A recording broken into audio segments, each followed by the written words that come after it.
on behalf of Parliament, as we were hearing then. Well, let's get your response, first of all, to the news that we've just been told that you've had the whip taken away. Well, I think that is meant to be a temporary matter for a period of time before there is an internal investigation within the Conservative Party.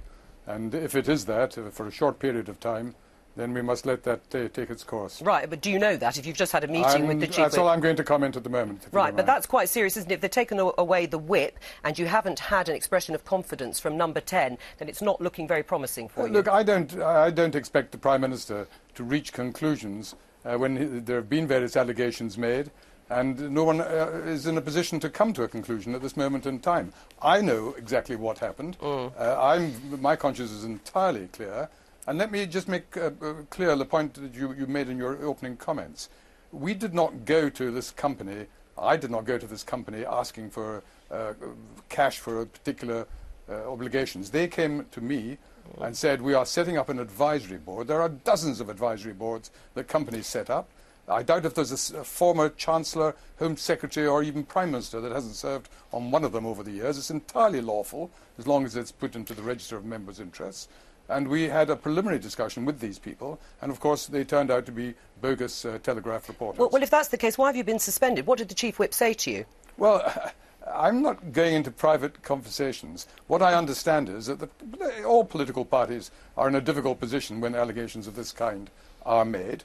They don't want to jump to conclusions in either direction. And if there is to be an internal Conservative examination, if I'm given this opportunity, which I understand is likely, that I will be able to present these matters to such a body, and they will be able to come to a view in a very short period of time, one way or the other. That is a reasonable way forward. Do you think, though, bearing in mind what's just happened, do you think you should stand down as chairman from the Intelligence and Security Committee? Absolutely nothing to do with it whatsoever. Hasn't it? No, hold on a moment. But it's about your standing, isn't it? No, I will let you respond, but all I'm saying is the question is about your standing. Would it be wise, prudent, to stand aside while an investigation is going on? The question of whether I am chairman is for the committee itself to decide, as Number 10 Downing Street have acknowledged. It's not for the government.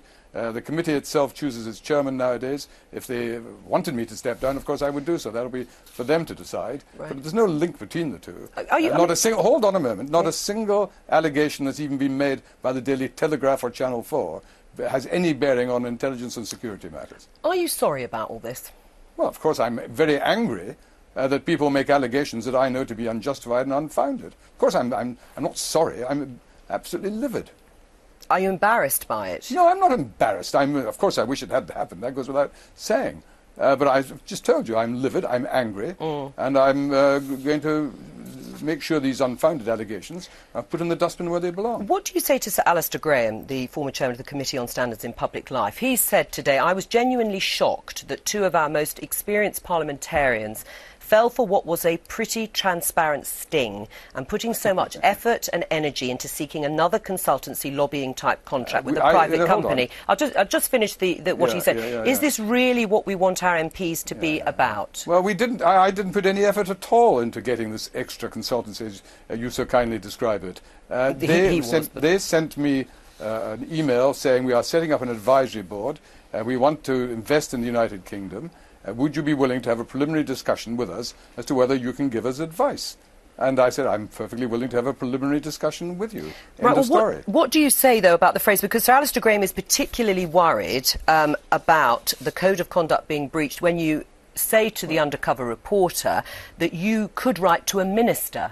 And he says, Sir Alistair Graham, that writing to a minister is an abuse of your privileged position. What do you say to that? Well, first of all, he's entitled to his opinion like anybody else. But the crucial point is that at that stage in the discussion we were having, it was accepted, and indeed Channel 4 themselves have acknowledged this, that I made it clear that I would not take any action at all to try and help them get access to any either preferred information or sensitive information, anything that was not in the public domain. But you would write to a minister. Point. No, fine. But well, there's nothing wrong with writing to a minister if you are trying to find out what is already in the public domain, what is already available to everybody else. And that's what we were discussing. Do you need to earn more money beyond the responsibility you hold? Well, the fact is that about 200 members of Parliament do have outside earnings. And there's a very good point that has to be borne in mind.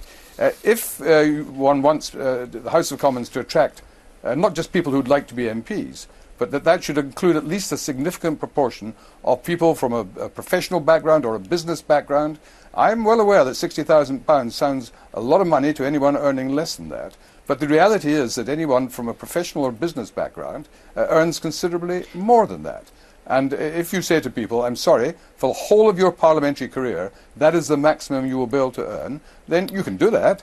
But you would simply be excluding very large numbers of very able people who have a lot to contribute to Parliament. Right. Because they could not, and their families would not allow them to accept such a substantial reduction in their standard of living. On your point of having a broader portfolio, a hinterland, if you like, many members of the public will agree with that. But they might say, why don't you do voluntary work or charity work? Why don't you broaden your horizons that way? Because I have two objectives. I have to have that broader hinterland, as you so nicely describe it, but I do also want to have the standard of living that my professional background would normally entitle me to have. Now, as long as we have a register of members' interests, as long as the law says this is an entirely acceptable thing to do, it's perfectly possible for people to argue that MPs should not be allowed to have, by law, by the rules, additional employment. That's an alternative point of view. That is not the view that has been taken either by Parliament itself or indeed in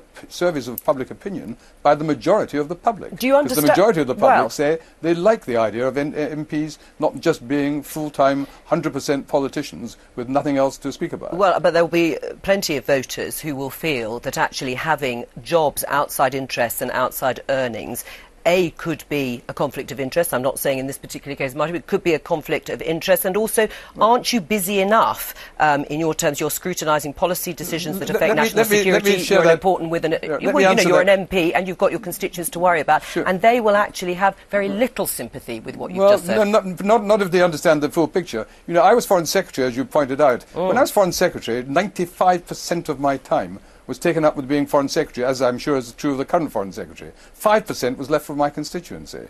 Now I spend 75% of my time on parliamentary and constituency work.